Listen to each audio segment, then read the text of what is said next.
بسم اللہ الرحمن الرحیم یا بنی اسرائیل اذکروا نعمتی التی انعمت علیکم وأوفوا بعہدی اوف بعہدکم وإیایا فرحبون وآمنوا بما انزلت مصدقا لما معکم ولا تکونوا اول کافر به ولا تشتروا بآیاتی ثمنا قلیلا وإیایا فاتقون ولا تلبسوا الحق بالباطل وَتَكْتُمُوا الْحَقَّ وَأَنْتُمْ تَعْلَمُونَ وَأَقِيمُوا الصَّلَاةَ وَآتُوا الزَّكَاةَ وَارْكَعُوا مَعَ الرَّاكِعِينَ أَتَأْمُرُونَ النَّاسَ بِالْبِرِّ وَتَنْسَوْنَ أَنفُسَكُمْ وَأَنْتُمْ تَتْلُونَ الْكِتَابَ أَفَلَا تَعْقِلُونَ وَاسْتَعِينُوا بِالصَّبْرِ وَالصَّلَاةِ وَإِنَّهَا لَكَبِيرَةٌ إِلَّا عَلَى الْخَاشِعِينَ الذين يظنون أنهم ملاقو ربهم وأنهم إليه راجعون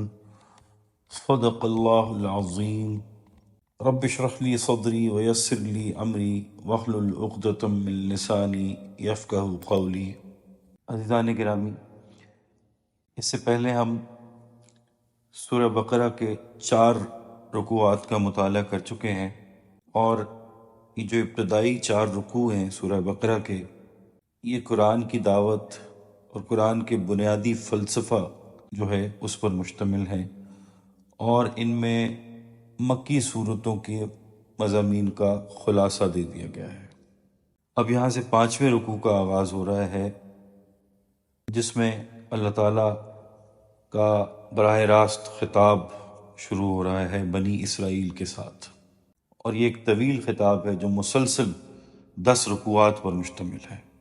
اور یہ جو پہلا رکوع ہے یہ دعوت پر مشتمل ہے، اور جب کسی کو دعوت دی جاتی ہے تو اس کا جو اسلوب ہوتا ہے اس میں نرمی، دل جوئی کا انداز اختیار کیا جاتا ہے، کیونکہ اس کے بغیر دعوت مؤثر نہیں ہوتی۔ اب آپ یوں سمجھ لیجئے کہ سابقہ امت مسلمہ کو اس رکوع کے ذریعے، ان آیات کے ذریعے دعوت دی جا رہی ہے۔ وہ بھی تو مسلمان ہی تھے نا، بنی اسرائیل، لیکن کافر تو وہ ہو گئے جب انہوں نے حضرت محمد صلی اللہ علیہ وآلہ وسلم کا انکار کیا، ورنہ وہ تو حضرت موسیٰ علیہ السلام کے ماننے والے تھے، شریعت ان کے پاس تھی، کتاب ان کے پاس تھی، بڑے بڑے علماء ان میں سے تھے، علم ان میں تھا، سب کچھ تھا۔ یہاں ان کو دعوت دی جا رہی ہے، اور ان آیات سے ہمیں یہ بھی رہنمائی ملتی ہے کہ آج مسلمانوں میں اگر آپ غور کریں تو ہم اپنی حقیقت کو بھول گئے ہیں، اپنے جو فرض ہے اس سے غافل ہو گئے ہیں، اور دنیا کی قوموں کی طرح ایک قوم بن کے رہ گئے ہیں۔ تو اگر کوئی گروہ کھڑا ہوتا ہے جو داعی ہو، حق کی دعوت دے، تو وہ سب سے پہلے اسی امت کو دعوت دے گا نا، مسلمانوں کو، کہ اپنے آپ کو ٹھیک کرو، اپنے آپ کو صحیح کرو، صحیح طریقے سے اسلام کا نمونہ پیش کرو، تبھی یہ امت مسلمہ دنیا کو دعوت دے سکے گی کہ آؤ دیکھو یہ ہے اسلام۔ تو ان آیات کے ذریعے سابقہ امت مسلمہ یعنی بنی اسرائیل، یہود کو دعوت دی جا رہی ہے۔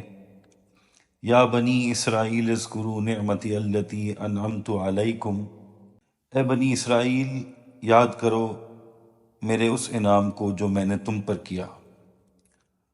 اب بنی اسرائیل کو ذرا سمجھ لیجئے، اسرائیل جو ہے یہ عبرانی زبان کا لفظ ہے جس کا مطلب ہے اللہ کا بندہ، عبداللہ، اللہ کا غلام، اور یہ اسرائیل لقب ہے حضرت یعقوب علیہ السلام کا۔ ان کے 12 بیٹے تھے، اور ان سے جو نسل چلی وہ بنی اسرائیل ہے۔ انہی میں حضرت موسیٰ علیہ السلام کی بعثت ہوئی اور انہیں تورات دی گئی، اور پھر یہ ایک بہت بڑی امت بنے۔ قرآن مجید کے نزول کے وقت تک ان پر عروج و زوال کے 4 مسلسل دور آ چکے تھے۔ 2 مرتبہ اللہ تعالیٰ کی رحمت کی ان پر بارشیں ہوئیں اور انہیں عروج نصیب ہوا، جبکہ 2 مرتبہ دنیا پرستی، شہوت پرستی اور اللہ کے احکام کو پس پشت ڈال دینے کی سزا میں ان پر اللہ کے عذاب کے کوڑے برسے، جس کا ذکر آگے سورہ بنی اسرائیل میں بڑی تفصیل کے ساتھ آئے گا۔ اور جب قرآن نازل ہو رہا ہے اس وقت وہ بڑے زوال کے دور میں تھے، اور اس وقت ان سے فرمایا گیا کہ اے بنی اسرائیل، ذرا یاد کرو میرے اس انعام کو جو میں نے تم پر کیا تھا۔ اور یہاں یہ بھی ایک بات غور کرنے والی ہے کہ اس سے پہلے شیطان کا سارا واقعہ بیان کیا گیا ہے، اور اس کے بعد فوراً بنی اسرائیل سے براہ راست اللہ تعالیٰ خطاب فرما رہے ہیں۔ مقصد یہ ہے کہ ان کو اسی آئینے میں ان کی تصویر دکھائی جا رہی ہے۔ اللہ تعالیٰ نے بنی اسرائیل پر نعمتوں کی حد کر دی تھی۔ سب سے بڑی نعمت تو یہ کہ 4000 سال تک ایک ہی خاندان میں مسلسل نبوت چلی آ رہی تھی، یعنی اس دنیا کی سب سے بڑی نعمت انہیں 4000 سال تک نصیب رہی، اور کئی جگہ پر اللہ تعالیٰ نے انہیں نشان عبرت بھی بنایا۔ آگے کی آیتوں میں ہم مطالعہ کریں گے کہ اللہ تعالیٰ نے مختلف صورتوں میں اس قوم کو عطا کی گئی نعمتیں گنوائی ہیں، اور ان کے ایک ایک جرم کو بھی گنوایا ہے کہ تم نے یہ قصور کیا، یہ گناہ کیا، یہ نافرمانی کی، جس کی وجہ سے ہم نے تمہیں دنیا میں ذلت اور رسوائی دی۔ اب اس آیت میں بنی اسرائیل کو جو عہد اللہ تعالیٰ نے یاد کروایا ہے اس کا ذکر تورات میں موجود ہے، اور وہ عہد یہ تھا کہ میں حضرت موسیٰ جیسا ایک اور نبی، جس میں حضرت موسیٰ جیسی ہی صفات ہوں گی، بھیجوں گا، اور اس کی یہ نشانیاں ہوں گی، اور جب وہ آئے تو تم اس پر ایمان لانا۔ ایک اور جگہ تورات میں فرمایا وہ فاران کی چوٹی سے آئے گا 10,000 انسانوں کا لشکر لے کر، اور اللہ کے گھر کو بتوں سے پاک کر دے گا اور اس پر ایمان لانا۔ ایک جگہ فرمایا دیکھو جب وہ آئے گا تو جزیروں، پہاڑوں کی چوٹیوں، سمندروں، میناروں سے اللہ کی کبریائی کے نغمے بلند ہونے لگ جائیں گے، اس پر ایمان لانا۔ ایک اور جگہ فرمایا دیکھو جب وہ آئے گا تو پوری دنیا کو انصاف اور محبت سے بھر دے گا۔ یہ عہد اللہ تعالیٰ نے بنی اسرائیل سے لیے، اور تورات میں اللہ تعالیٰ نے حضور صلی اللہ علیہ وآلہ وسلم کی ایک ایک صفت بیان کر دی۔ جب ایک ایک صفت پوری ہوئی اور اس کو پورے ہوتے ہوئے بنی اسرائیل نے اپنی آنکھوں سے دیکھا تو کہنے لگے کہ یہ شخص ہے تو یہ وہی نبی ہے جس کی بشارت تورات میں دی گئی ہے، لیکن ہم میں سے نہیں ہے بلکہ غیروں میں سے ہے۔ یہ بنی اسرائیل سے نہیں آیا بلکہ بنی اسماعیل سے آیا ہے، اس لیے ہم اس کو نہیں مانیں گے۔ لیکن یہ بات وہ جانتے تھے کہ یہ شخص وہی ہے جس کے بارے میں تورات میں بیان ہوا۔ ایک جگہ قرآن پاک میں فرمایا یہ حضور صلی اللہ علیہ وآلہ وسلم کو اس طرح سے پہچانتے ہیں جیسے اپنے بیٹوں کو پہچانتے ہیں۔ اسی عہد کے بارے میں اب فرمایا گیا ہے کہ میرے ساتھ کیے ہوئے عہد کو نہ توڑو، پورا کرو۔ اللہ تعالیٰ نے بنی اسرائیل سے کیا عہد کیا تھا؟ وہ یہ تھا کہ اگر وہ اپنے اس عہد پر جس کا ابھی ذکر ہوا ہے اس پر قائم رہیں گے تو اللہ بھی ان سے اپنی نعمتیں نہیں چھینے گا۔ فرمایا تم اپنے عہد کو پورا کرو، میں اپنے عہد کو پورا کروں گا۔ یا بنی اسرائیل اذکروا نعمتی التی انعمت علیکم واوفوا بعہدی اوفی بعہدکم وایای فارہبون۔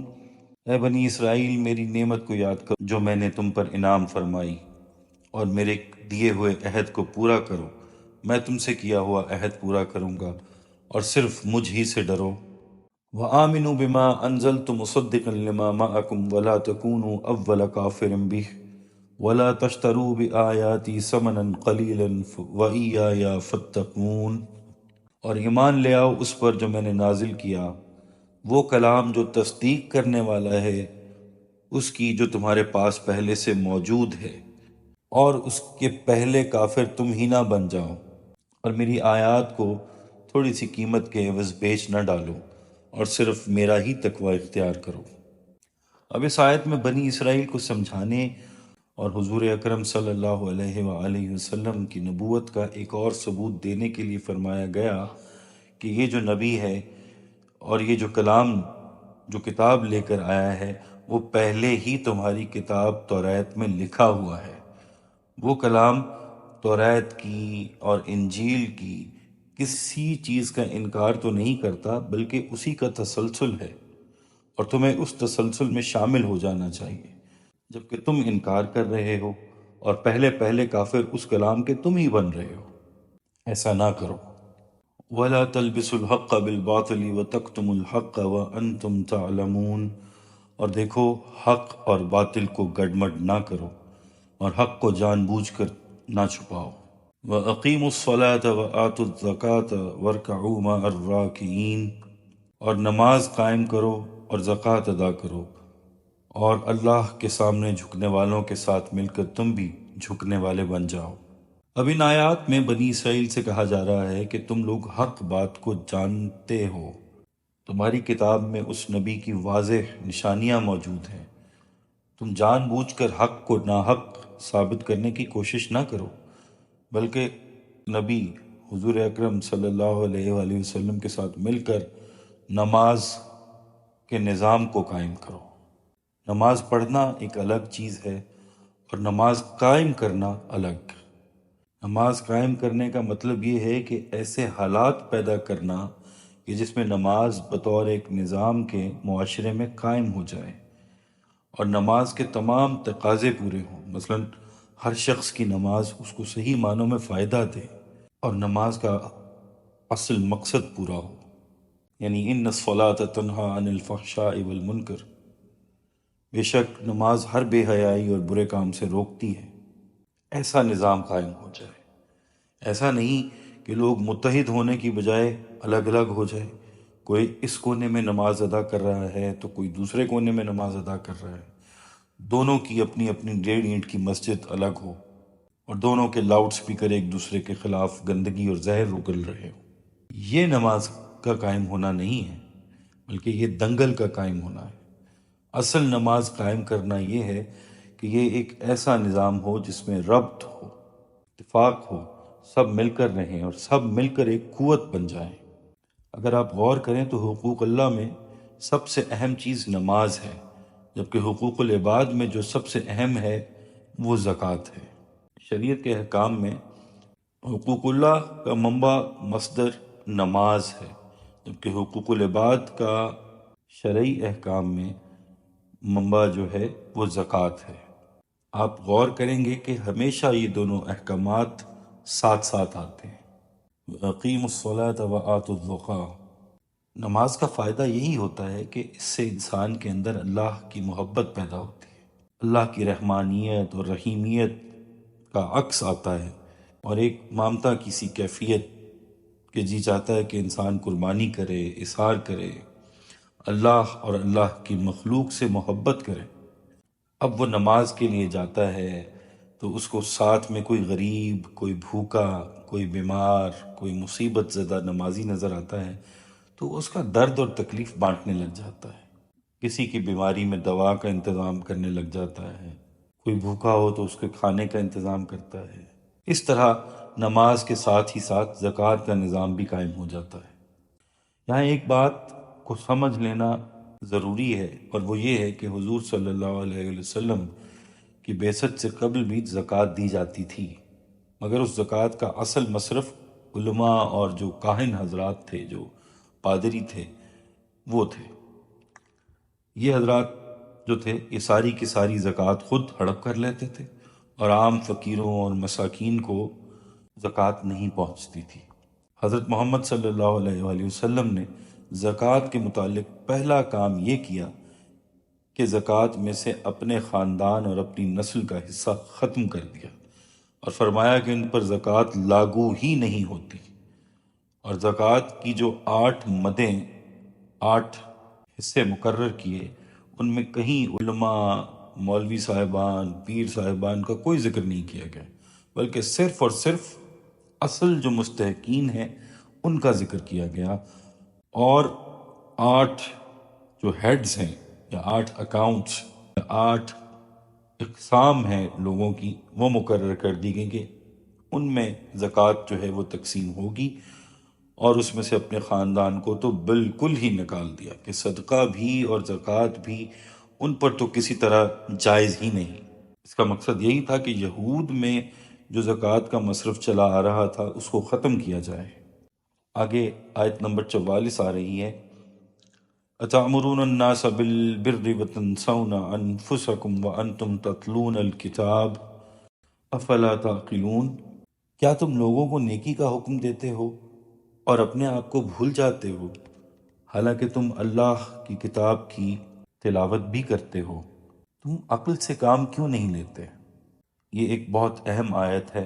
اس قسم کی اور آیات بھی قرآن پاک میں موجود ہیں جن سے بعض دفعہ غلط مفہوم لے لیا جاتا ہے، جیسے سورہ صف کی آیت میں ہے یا ایھا الذین آمنوا لما تقولون ما لا تفعلون، اور ایک اور جگہ ہے اللہ کے نزدیک یہ بہت ناپسندیدگی کی بات ہے کہ تم ایک بات کہو اور اس کو پورا نہ کرو۔ اب یہاں ایک بات کی تاکید کی جا رہی ہے کہ کہنے والا اپنی بات پر عمل بھی کرے۔ نصیحت کرنے والے صاحب سے کہا جا رہا ہے کہ وہ دوسروں کو نصیحت کے ساتھ ساتھ خود بھی اس پر عمل کرے۔ جیسے کہ علامہ اقبال نے فرمایا، مرید سادہ تو رو رو کے ہو گیا تائب، خدا کرے کہ ملے شیخ کو بھی یہ توفیق۔ اصل میں یہ بات نہیں کہی جا رہی کہ جب تک آپ جنید بغدادی نہ بن جائیں، شیخ عبد القادر جیلانی یا امام ابو حنیفہ نہ بن جائیں، اس وقت تک تبلیغ نہ کریں۔ ایسا نہیں ہے۔ امام مالک رحمۃ اللہ علیہ نے اس آیت کی تفسیر میں حضرت سعید بن زبیر رضی اللہ تعالیٰ عنہ کا ایک قول نقل فرمایا ہے۔ اب فرماتے ہیں کہ اگر ہر شخص یہ سوچ لے کہ جب میں مکمل طور پر ایک باعمل مسلمان بن جاؤں گا اور مکمل طور پر قرآن و سنت پر عمل کرنے لگوں گا تبھی تبلیغ شروع کروں گا، تو پھر تو کوئی بھی شخص تبلیغ نہیں کرے گا نا۔ اس لیے کہ ہر اللہ والا اپنے آپ کو کبھی کامل نہیں سمجھتا، یعنی ایسا موقع تو کبھی بھی نہیں آئے گا کہ کوئی اللہ والا یہ سمجھ لے کہ اب میں قرآن و سنت پر مکمل عمل کرنے لگ گیا ہوں، لہٰذا وہ تبلیغ کرے گا ہی نہیں۔ ہمیں ناقابل ہونے، نااہل ہونے کے باوجود اللہ کی راہ میں کوشش تو کرنی ہے، دھکے تو کھانے ہیں، گرتے پڑتے جیسے بھی ہو جانا تو اسی کی طرف ہے۔ اس لیے اس آیت کا مفہوم یہ بنے گا کہ عالم کو، مبلغ کو، واعظ کو بے عمل نہیں ہونا چاہیے۔ یہ مفہوم البتہ غلط ہے کہ جس میں عمل کی کوتاہی ہے وہ تبلیغ ہی نہ کرے، جو گنہگار ہے، جو بے عمل ہے وہ تبلیغ ہی نہ کرے۔ ایسا نہیں ہے۔ ہاں، جو تبلیغ کر رہا ہے اس کی یہ کوشش ہونی چاہیے کہ وہ اس پر عمل بھی کرے، وہ اپنے آپ کی اصلاح بھی کرے۔ اب اس بارے میں ڈاکٹر غلام مرتضیٰ شہید صاحب، میرے روحانی استاد، وہ ذکر کرتے ہیں مولانا اشرف علی تھانوی صاحب کے قول کا۔ مولانا فرماتے ہیں کہ مجھے جب بھی اپنی کسی کمزوری کا علم ہوتا ہے تو میں اس پر قرآنی آیات اور احادیث کو اکٹھا کر کے ایک واعظ کر دیتا ہوں، اور دل ہی دل میں خود ہی اس پر شرمندہ ہوتا ہوں۔ اس سے مجھے بہت فائدہ ہوتا ہے اور میری کمزوری دور ہو جاتی ہے۔ یاد رکھیں کہ اس آیت اور اس جیسی اور بہت سی آیات میں ایسا نہیں ہے کہ تبلیغ سے انسان کو روکا جا رہا ہے، بلکہ جس چیز سے روکنا مقصود ہے وہ بے عملی ہے۔ وَاسْتَعِينُوا بِالصَّبْرِ وَالصَّلَاةِ وَإِنَّهَا لَكَبِيرَةٌ إِلَّا عَلَى الْخَاشِعِينَ، اور مدد مانگو صبر اور نماز کے ذریعے، اور اس نصیحت پر عمل کرنا بہت بوجھل کام ہے مگر ان لوگوں کے لیے نہیں جو اللہ کے حضور پستی اختیار کرنے والے ہیں۔ اب اس آیت میں غور کی بات یہ ہے کہ پہلے تو حکم دیا گیا کہ نماز اور زکوٰۃ، اور اس کے بعد صبر کی تلقین کی جا رہی ہے۔ دراصل نماز اور زکوٰۃ کا نظام قائم کرنے سے، یعنی اجتماعی نماز پڑھنے سے، ایک دوسرے کی نگہداشت اور ایک دوسرے کی مدد کرنے سے ایک سوسائٹی وجود میں آتی۔ پھر اس پیار سے بھری ہوئی سوسائٹی کو اکٹھا کر کے، مربوط کر کے، اور اس کو ایک طاقتور جماعت بنا کر پورے عزم، پورے حوصلے کے ساتھ جہاد اور تبلیغ کا کام کرنے کے لیے بڑے صبر کی ضرورت ہے۔ فرمایا کہ یہی صبر اور نماز اصل دین کی بنیادیں ہیں، اس لیے تم ان کے ذریعے اللہ سے مدد حاصل کرو۔ اب صبر کیا ہے؟ یہ ارادے کی پختگی کا نام ہے، اور ایک جماعت کے اندر آ جاتی ہے۔ اس کی وجہ سے یہ جماعت پوری دنیا کے اندر لڑائی لڑ لیتی ہے۔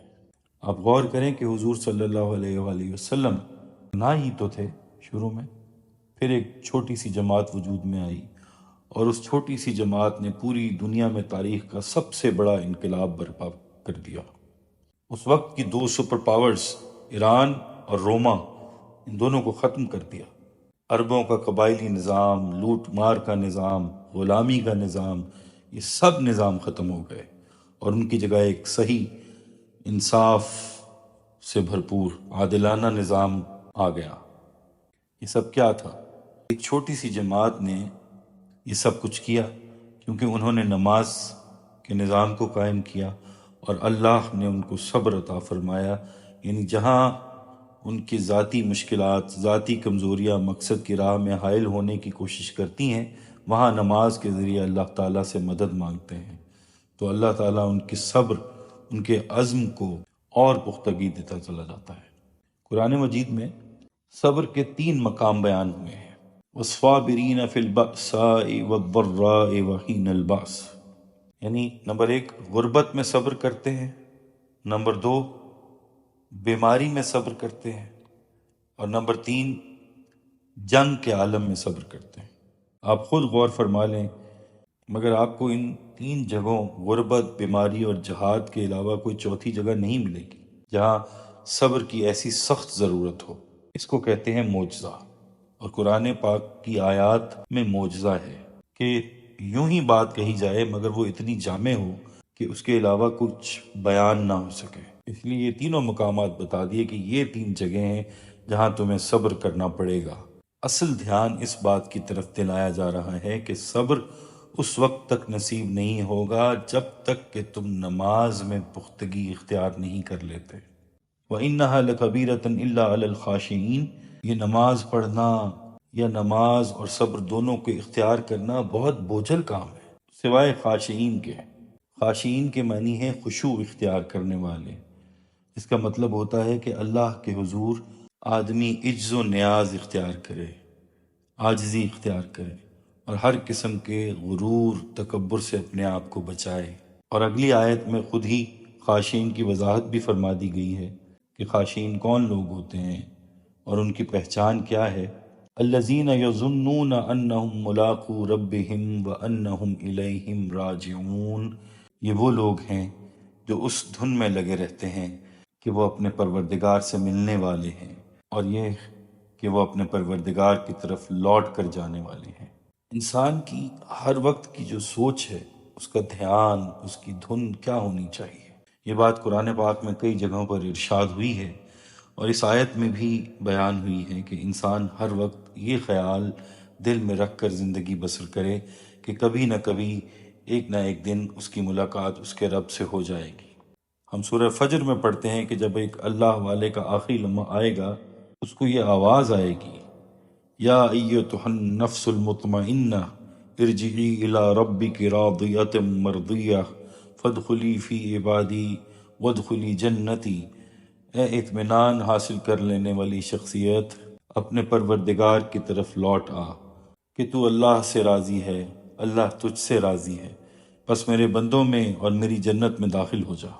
اسی طرح سورہ الکہف میں ارشاد فرمایا: وَاصْبِرْ نَفْسَكَ مَعَ الَّذِينَ يَدْعُونَ رَبَّهُمْ بِالْغَدَاةِ وَالْعَشِيِّ يُرِيدُونَ وَجْهَهُ، اے نبی صلی اللہ علیہ وآلہ وسلم، آپ اپنا دل لگا کر ان لوگوں میں بیٹھیے جو صبح شام اللہ کو پکارتے ہیں اور اس کے مکھڑے کے طلبگار ہیں، اس کے چہرے کے طلبگار ہیں۔ اسی طرح سورہ کہف ہی کے آخر میں ارشاد ہوا: فمن كان يرجو لقاء ربه فليعمل عملا صالحا ولا يشرك بعبادة ربه احدا، پس جو اپنے پروردگار سے ملاقات کا امیدوار ہو، اس کو نیک اعمال کر لینے چاہیے اور اپنے پروردگار کی عبادت میں کسی کو شریک نہیں ٹھہرانا چاہیے۔ معلوم ہوا کہ اصل چیز جس کا ہمیں ہمیشہ خیال رہنا چاہیے وہ اللہ سے ملاقات اور اللہ سے قرب ہے، یعنی یہ کہ ایک نہ ایک دن میں اللہ کے حضور پیش ہوں گا اور اللہ سے میری ملاقات ہوگی۔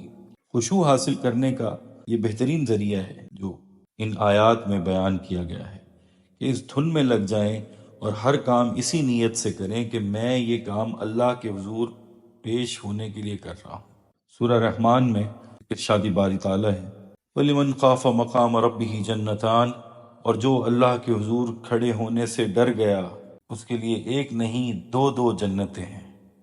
اسی لیے حضرت مجدد الفسانی رحمۃ اللہ علیہ صوفیوں کو ڈانٹتے ہوئے فرماتے ہیں کہ دیکھو، فضول بڑھ کے نہ مارو، یہ نہ کہا کرو کہ ہمیں جنت نہیں چاہیے، بلکہ جنت ہر لمحے اللہ سے مانگو، کیونکہ وہی اس کے ملنے کی جگہ ہے۔ اللہ دوزخ میں کسی کو نہیں ملے گا۔ اللہ کے دیدار اور قرب کے لیے اللہ سے جنت مانگا کرو۔ اسی لیے اس آیت میں فرمایا کہ اس صبر اور صلات کی نصیحت پر عمل کرنا بہت مشکل ہے، ہاں مگر ان لوگوں کے لیے آسان ہے جو اس دھن میں رہیں کہ ہمیں اللہ سے ملنا ہے اور اللہ کی طرف لوٹ کر جانا ہے۔ یہ تھا 5واں رکوع سورہ بقرہ کا، جس میں بنی اسرائیل کو دعوت دی گئی ایک نرم لہجے میں کہ آؤ اور تقوی اختیار کرو، محمد صلی اللہ علیہ وسلم اور ان کے ساتھ جو کتاب ہے قرآن مجید اس کی پیروی کرو۔